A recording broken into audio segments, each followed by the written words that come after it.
प्रश्न 1। भारत में वस्तु एवं सेवा कर जीएसटी कब लागू किया गया था? विकल्प हैं 1 जुलाई 2016, 1 अप्रैल 2017, 1 जुलाई 2017, 1 अप्रैल 2016। सही उत्तर है सी, 1 जुलाई 2017। भारत में जीएसटी को 1 जुलाई 2017 को लागू किया गया था। ये एक अप्रत्यक्ष कर है जिसने देश में पहले से चल रहे कई अप्रत्यक्ष करों जैसे उत्पाद शुल्क, सेवा कर और वैट की जगह ले ली है। इसका मुख्य उद्देश्य एक राष्ट्र एक कर की अवधारणा को साकार करना है। प्रश्न 2। जीएसटी यानी जीएसटी का पूरा नाम क्या है? विकल्प हैं ए. वस्तु एवं बिक्री कर, बी. वस्तु एवं सेवा कर, सी. सामान्य बिक्री कर, डी. सामान्य सेवा कर। सही उत्तर है बी. वस्तु एवं सेवा कर। जीएसटी का पूरा नाम गुड्स एंड सर्विस टैक्स है, जिसे हिंदी में वस्तु एवं सेवा कर कहा जाता है। ये वस्तुओं और सेवाओं दोनों की आपूर्ति पर लगाया जाता है, जिससे कर प्रणाली सरल हो गई है। प्रश्न 3। भारत का जीएसटी मॉडल किस देश पर आधारित है? विकल्प है संयुक्त राज्य America, United kingdom, Canada, France. सही उत्तर है सी, कनाडा। भारत ने जीएसटी के लिए कनाडाई मॉडल को अपनाया है, जिसमें केंद्र और राज्य दोनों सरकारें कर लगाती हैं। कनाडा की तरह भारत में भी केंद्रीय जीएसटी यानी सीजीएसटी और राज्य जीएसटी यानी एसजीएसटी की व्यवस्था है। प्रश्न 4। निम्नलिखित में से कौन सा कर जीएसटी के अंतर्गत नहीं आता है? विकल्प हैं सेवा कर, वैट, उत्पाद शुल्क, निगम कर। सही उत्तर है डी, निगम कर। जीएसटी ने कई अप्रत्यक्ष करों जैसे सेवा कर, वैट और उत्पाद शुल्क को अपने में समाहित कर लिया है। हालांकि निगम कर एक प्रत्यक्ष कर है जो कंपनियों की मुनाफे पर लगता है और ये जीएसटी के दायरे से बाहर है। प्रश्न 5। जीएसटी परिषद का अध्यक्ष कौन होता है? विकल्प हैं प्रधानमंत्री, राष्ट्रपति, वित्त मंत्री, भारतीय रिजर्व बैंक के गवर्नर। सही उत्तर है सी, वित्त मंत्री। जीएसटी परिषद जीएसटी से संबंधित सभी महत्वपूर्ण निर्णय लेने वाली सर्वोच्च संस्था है। भारत के केंद्रीय वित्त मंत्री इस परिषद के अध्यक्ष होते हैं। राज्यों के वित्त मंत्री इसके सदस्य होते हैं। प्रश्न 6। जीएसटी पंजीकरण संख्या में कुल कितने अंक होते हैं? विकल्प हैं 10, 12, 15, 16। सही उत्तर है सी, 15। व्याख्या। प्रत्येक तकादाता को एक 15 अंकीय जीएसटीआईएन नंबर दिया जाता है। ये एक पैन पर आधारित नंबर होता है जो किसी व्यवसायी की पहचान के रूप में काम करता है। इसके पहले 2 अंक राज्य कोड को दर्शाते हैं। प्रश्न 7। जीएसटी के तहत कर की कितनी मुख्य दरें हैं? प्रश्न निर्देशित अगस्त 2024 तक। विकल्प हैं 3, 5%, 12% और 18%, 4, 5%, 12%, 18% और 28%, 5, 0%, 5%, 12%, 18% और 28%, 2, 12% और 18%। सही उत्तर है बी, 5%, 12%, 18% और 28%। अगस्त 2024 तक जीएसटी के तहत मुख्य रूप से 4 टैक्स स्लैब्स हैं, 5%, 12%, 18% और 28%। हालांकि कुछ आवश्यक वस्तुओं पर 0% कर लगता है, लेकिन इसे एक अलग स्लैब के रूप में नहीं गिना जाता है। प्रश्न 8। भारत में जीएसटी लागू करने का सुझाव किस समिति ने दिया था? विकल्प हैं रंगराजन समिति, विजय केलकर समिति, नरसिम्हन समिति, चेलैया समिति। सही उत्तर है बी, विजय केलकर समिति। भारत में जीएसटी को लागू करने की सिफारिश विजय केलकर समिति ने की थी। इस समिति का गठन भारत की कर प्रणाली में सुधारों का सुझाव देने के लिए किया गया था। प्रश्न 9। संविधान के किस संशोधन अधिनियम द्वारा भारत में जीएसटी लागू किया गया? विकल्प हैं 100वां संशोधन, 101वां संशोधन, 102वां संशोधन, 122वां संशोधन। सही उत्तर है बी 101वां संशोधन। भारत में जीएसटी को 101वें संविधान संशोधन अधिनियम 2016 के माध्यम से लागू किया गया था। इस संशोधन ने केंद्र और राज्यों को वस्तु एवं सेवा कर लगाने का अधिकार दिया था। प्रश्न 10। जीएसटी परिषद का गठन संविधान के किस अनुच्छेद के तहत किया गया है?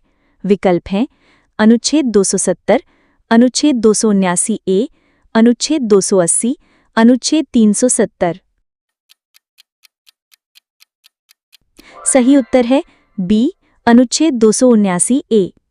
जीएसटी परिषद एक संवैधानिक निकाय है जिसका गठन भारतीय संविधान के अनुच्छेद 279 ए के तहत किया गया है। ये परिषद जीएसटी से संबंधित मुद्दों पर केंद्र और राज्य सरकारों को सिफारिशें करती है। प्रश्न 11। सर्वप्रथम जीएसटी किस देश में लागू हुआ था? विकल्प हैं जर्मनी, फ्रांस, अमेरिका, कनाडा। सही उत्तर है बी फ्रांस। विश्व में सबसे पहले जीएसटी को फ्रांस में 1954 में लागू किया गया था। इसके बाद कई देशों ने इस कर प्रणाली को अपनाया है। भारत जीएसटी लागू करने वाला 161वां देश है। प्रश्न 12। जीएसटी विधेयक पारित करने वाला भारत का प्रथम राज्य कौन सा था? विकल्प हैं तेलंगाना, असम, महाराष्ट्र, बिहार। सही उत्तर है ए तेलंगाना। असम भारत का पहला राज्य था जिसने 12 अगस्त 2016 को राज्य विधानसभा में जीएसटी विधेयक पारित किया था। प्रश्न 13। जीएसटी किस प्रकार का कर है? विकल्प है प्रत्यक्ष कर, अप्रत्यक्ष कर, दोनों, इनमें से कोई नहीं। सही उत्तर है बी अप्रत्यक्ष कर। जीएसटी एक अप्रत्यक्ष कर है। इसका मतलब ये है कि ये सीधे व्यक्ति की आय पर नहीं लगता, बल्कि वस्तुओं और सेवाओं की खपत पर लगाया जाता है और इसका अंतिम भार उपभोक्ता पर पड़ता है। प्रश्न 14। आईजीएसटी का पूर्ण रूप क्या है? विकल्प हैं ए आंतरिक वस्तु एवं सेवा कर, internal goods and service tax, B एकीकृत वस्तु एवं सेवा कर, integrated goods and service tax, C अंतर्राष्ट्रीय वस्तु एवं सेवा कर, international goods and service tax, D अंतर्राज्यीय वस्तु एवं सेवा कर, interstate goods and service tax. सही उत्तर है बी एकीकृत वस्तु एवं सेवा कर, integrated goods and service tax. IGST का मतलब है integrated goods and service tax. यह कर केंद्र सरकार द्वारा एक राज्य से दूसरे राज्य में वस्तुओं और सेवाओं की आपूर्ति पर लगाया जाता है। इससे कर प्रणाली सरल होती है। प्रश्न 15। जीएसटी चोरी करने पर कितने वर्ष के कारावास का प्रावधान है? विकल्प हैं ए 2 वर्ष, बी 3 वर्ष, सी 5 वर्ष, डी 7 वर्ष। सही उत्तर है सी 5 वर्ष। जीएसटी कानून के तहत कर चोरी को एक गंभीर अपराध माना गया है और इसके लिए 5 साल तक के कैद का प्रावधान है। यह प्रावधान कर अनुपालन को बढ़ावा देने के लिए किया गया है। प्रश्न 16। जीएसटी परिषद में कितने सदस्य होते हैं? SSC CGL 2019। विकल्प हैं ए 25, बी 31, सी 33, डी 35। सही उत्तर है सी 33। जीएसटी परिषद में कुल 33 सदस्य होते हैं। इसमें केंद्रीय वित्त मंत्री, अध्यक्ष, केंद्रीय राज्य मंत्री, वित्त और सभी राज्यों तथा केंद्र शासित प्रदेशों के वित्त मंत्री या उनके नामित प्रतिनिधि शामिल होते हैं। प्रश्न 17। निम्नलिखित में से किस वस्तु को जीएसटी से छूट प्राप्त है?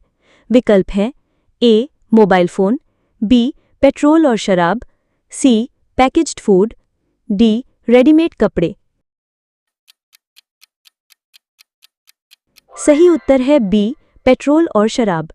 पेट्रोलियम उत्पाद जैसे पेट्रोल, डीजल और मानव उपभोग के लिए शराब को वर्तमान में जीएसटी के दायरे से बाहर रखा गया है। इन पर राज्य सरकारें अपने हिसाब से वैट और अन्य कर लगाती हैं। प्रश्न 18। जीएसटी लागू करने वाला भारत का अंतिम राज्य केंद्र शासित प्रदेश कौन सा था?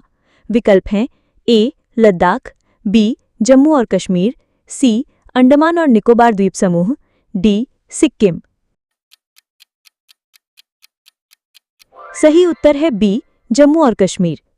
जम्मू और कश्मीर भारत का अंतिम राज्य था जिसने 5 जुलाई 2017 को जीएसटी को अपनाया। इसके बाद पूरे देश में एक समान कर प्रणाली लागू हो गई। प्रश्न 19। पाप कर सिन टैक्स क्या है? विकल्प हैं ए. सभी आयातों पर लगाया जाने वाला कर, बी. समाज के लिए हानिकारक मानी जाने वाली वस्तुओं पर लगाया जाने वाला कर, सी. सभी निर्यातों पर लगाया जाने वाला कर, डी. धार्मिक संस्थानों पर लगाया जाने वाला कर। सही उत्तर है बी. समाज के लिए हानिकारक मानी जाने वाली वस्तुओं पर लगाया जाने वाला कर।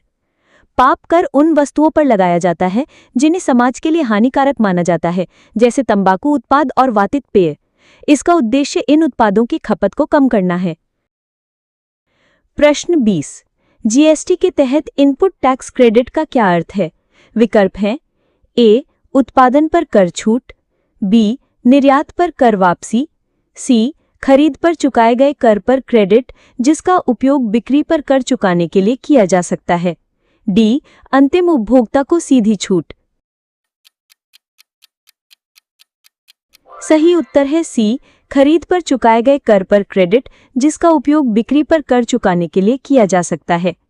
इनपुट टैक्स क्रेडिट का मतलब है कि एक व्यवसायी अपने कच्चे माल या खरीद पर जो जीएसटी चुकाता है उसे वह अपनी अंतिम बिक्री पर लगने वाले जीएसटी से घटा सकता है। इससे कर पर कर लगने, दोहरे कराधान की समस्या समाप्त हो जाती है। प्रश्न 21। जीएसटी बिल पर राष्ट्रपति ने अपनी मंजूरी कब दी थी? विकल्प हैं ए. 3 अगस्त 2016, बी. 8 अगस्त 2016, सी. 8 सितंबर 2016, डी. 1 जुलाई 2017। सही उत्तर है सी. 8 सितंबर 2016।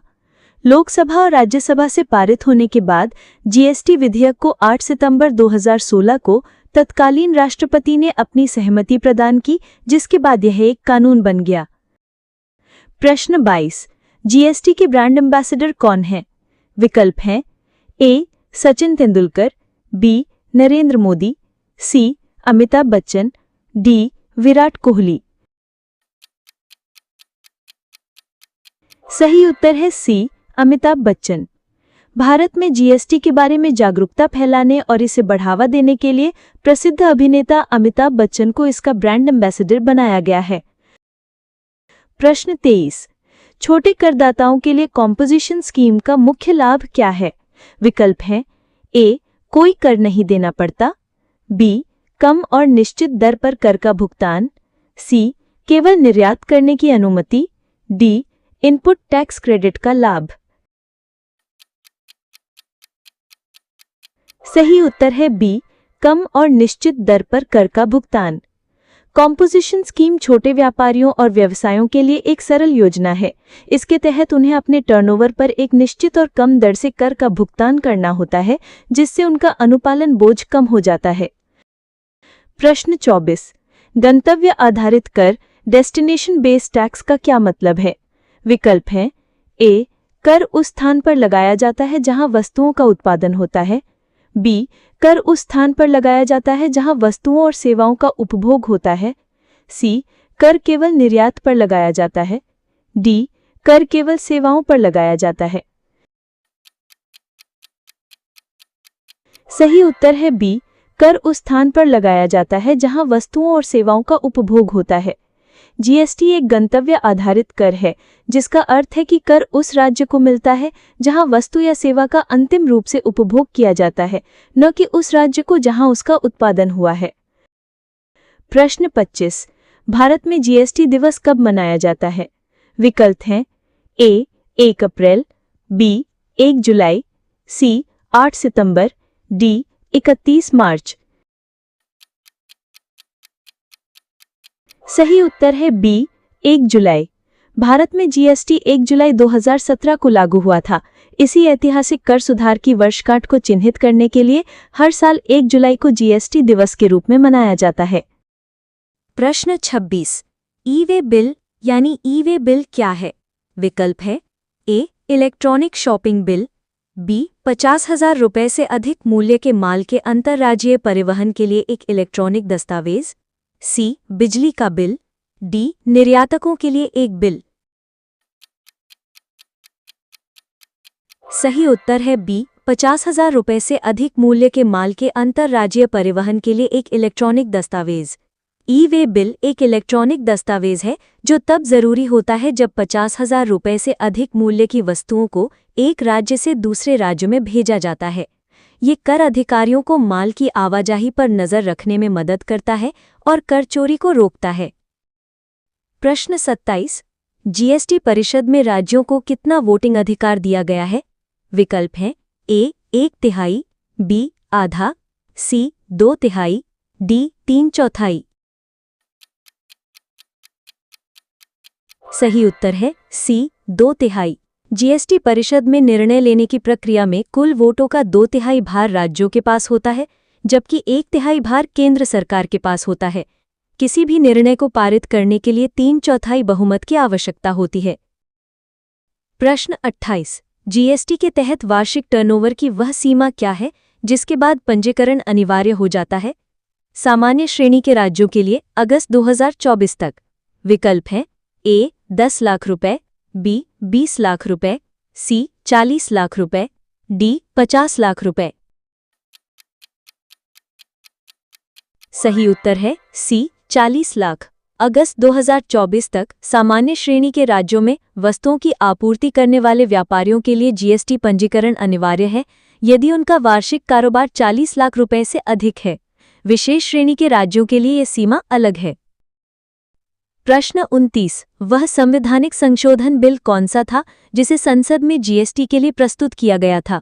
विकल्प हैं ए. 101वां, बी. 115वां, सी. 120वां, डी. 122वां।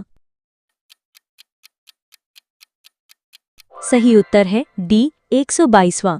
जीएसटी को लागू करने के लिए संसद में 122वां संविधान संशोधन विधेयक 2014 प्रस्तुत किया गया था। जब ये विधेयक संसद के दोनों सदनों और राज्यों द्वारा पारित हो गया तो ये 101वां संविधान संशोधन अधिनियम बन गया।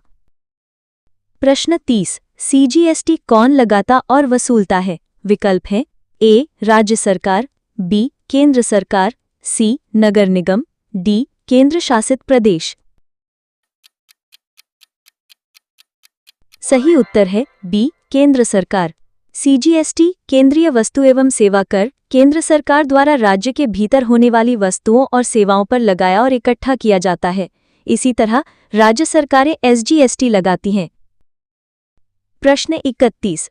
हाल ही में जीएसटी परिषद ने ऑनलाइन गेमिंग, कसीनो और घुड़दौड़ पर दाव के पूरे अंकित मूल्य पर कितना जीएसटी लगाने का निर्णय लिया है?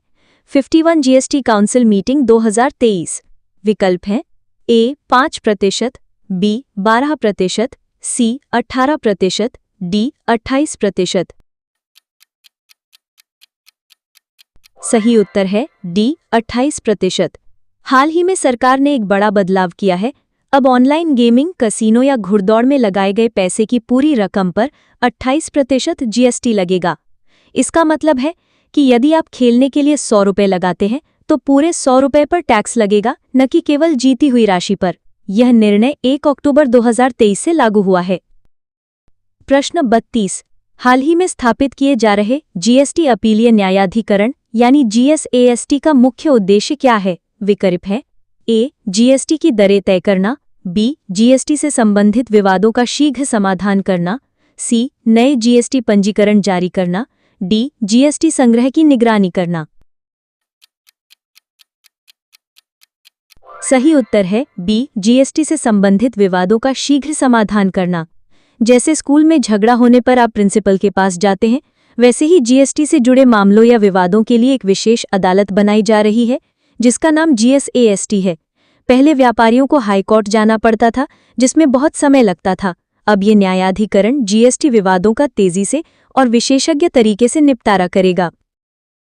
प्रश्न 34। 1 अगस्त 2023 से B2B यानी व्यापारी से व्यापारी लेनदेन के लिए ई चालान बनाना कितने टर्नओवर वाले व्यवसायों के लिए अनिवार्य कर दिया गया है?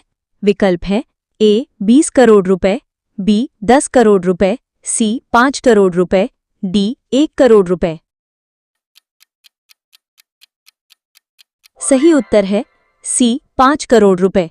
ई चालान एक डिजिटल बिल है जो सीधे सरकारी पोर्टल पर बनता है। सरकार ने धीरे धीरे इसकी सीमा कम कर दी है। 1 अगस्त 2023 से जिन व्यवसायों का साल का टर्नओवर 5 करोड़ रुपए से अधिक है, उनके लिए दूसरे व्यापारी को सामान बेचने पर ई चालान बनाना अनिवार्य है। इससे सरकार को बिक्री पर नजर रखने और कर चोरी रोकने में मदद मिलती है। प्रश्न 35। 52वीं जीएसटी परिषद की बैठक में गुड़ यानी मोलासिस पर जीएसटी की दर 28% से घटाकर कितनी कर दी गई? अक्टूबर 2023। विकल्प है A 18%, B 12%, C 5%, D 0%। सही उत्तर है C 5%। गुड़ जो गन्ने के रस से बनता है और पशुओं के चारे में इस्तेमाल होता है, उस पर लगने वाले टैक्स को बहुत कम कर दिया गया है। पहले इस पर 28% जीएसटी लगता था, जिसे अब घटाकर सिर्फ 5% कर दिया गया है। इससे पशु चारा सस्ता होगा और किसानों को राहत मिलेगी। प्रश्न 35। जीएसटी नेटवर्क ने हाल ही में धोखाधड़ी को कम करने के लिए कौन सी नई सुविधा शुरू की है?